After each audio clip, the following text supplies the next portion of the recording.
next chapter, chapter 16, the conquest of the far west, it's going to be a little tricky because a lot of what we're going to talk about here is actually been going on for a while relative to the other chapters we just covered, and will extend beyond what we've talked about. So this you should think about running as parallel to really the early 1800s into really approaching the late 1800s. So this doesn't happen necessarily right after the Civil War like it's going to appear. It's happening at the same time. So I like to start with this quote. This is, of course, a great quote from The Adventures of Huckleberry Finn. And this is the end of the book. This is how Huck Finn ends.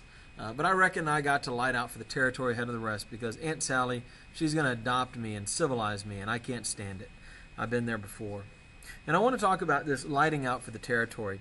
This is the mythology of the West. The West was mythological almost from the moment that Americans realized it was there. More and more people are moving west during the 1800s, and it is going to the myth is only going to grow in the minds of Americans. And of course, that myth of the West, even as the West has been tamed and conquered and settled today, still very much is part of our culture. The West will evolve from the desert that we had mistakenly believed it to become the frontier. And frontiers are very important places. Frontiers are where different cultures, different societies bump into each other. And this is very so. The East is a relatively homogenous culture, but out on the frontier, you're seeing all kinds of different countries as well as cultures constantly in collision.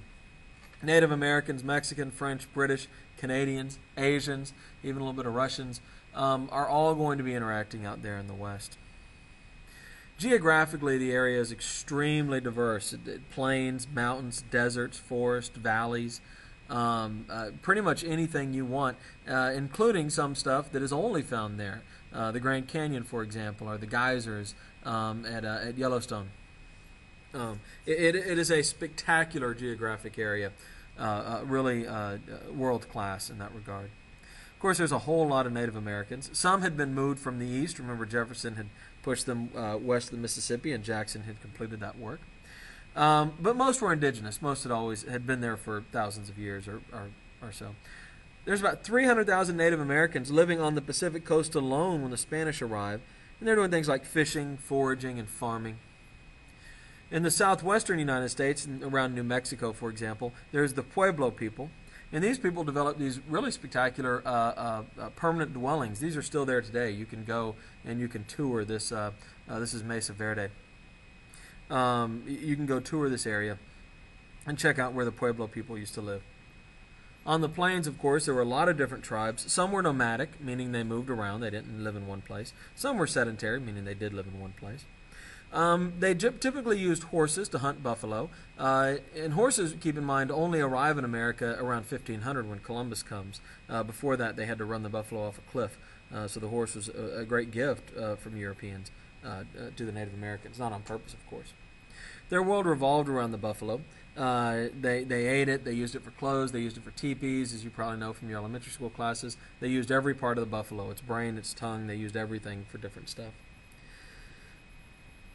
Most were warrior societies because nomadic societies that rely on hunting tend to be warrior-based societies. And they would fight, of course, with the whites when they came. They failed for two main reasons, maybe three main reasons. One, and maybe the biggest one, is that they did not unite. They did not see it as a white versus Native American struggle. They saw it as a tribal struggle. If they had united, they had had a much better chance. The second problem is disease. Of course, we know Native Americans had very little resistance to the diseases Europeans brought. And third is the intentional destruction of the ecology of the Plains Indians, which we're going to talk more about later. In Hispanic New Mexico, it's a primarily farming and ranching community. They're primarily Spanish-speaking. There's about 1,000 whites who are trying to govern 50,000 Hispanics. This is New Mexico, Colorado, West Texas, that area. And there's a tremendous fear among the natives that the whites will take away their land, which was probably justified. In 1847, a group of Taos Indians will rebel, kill the Spanish governor of New Mexico. This is right before the end of the Mexican-American War, right? And the United States Army will come in I'm sorry, that he kills the American governor in Mexico. Excuse me. The United States Army will come in and impose martial law on the Taos people for 3 years.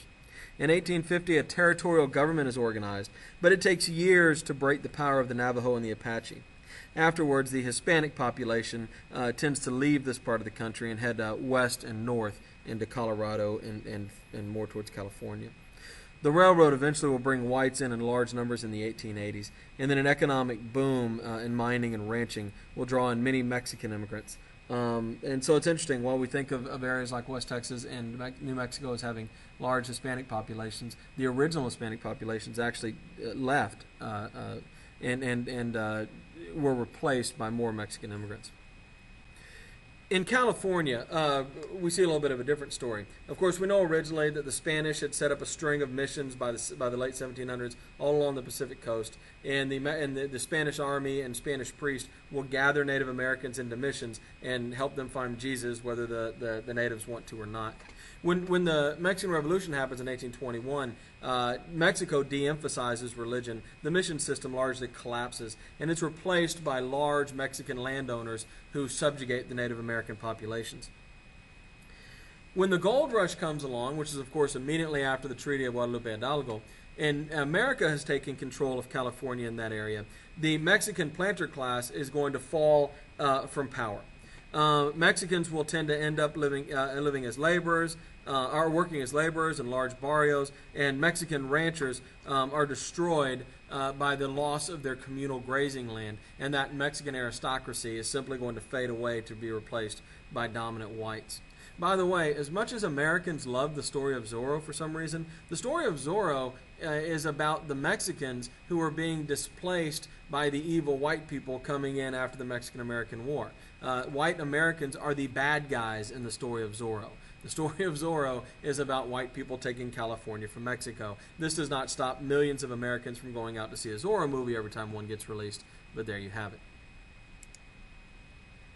We'll get to the Chinese in a minute. The same story plays out in Texas, by the way. The Anglos use law, violence, and fraud to take away the power and the land from the Mexicans, really beginning with the end of the Mexican Revolution. Even some of the Mexicans who helped the Texans in the Mexican Revolution will have their land taken away from them. In 1859, a Mexican named Juan Cortina will bust open the Brownsville jail. He'll free Mexicans who are being held there. And become a great folk hero to Mexicans. But in the long run, it makes no difference. The Mexicans will end up subjugated in Texas just like they do in California, and will take on the role of poor laborers working to enrich whites in most cases.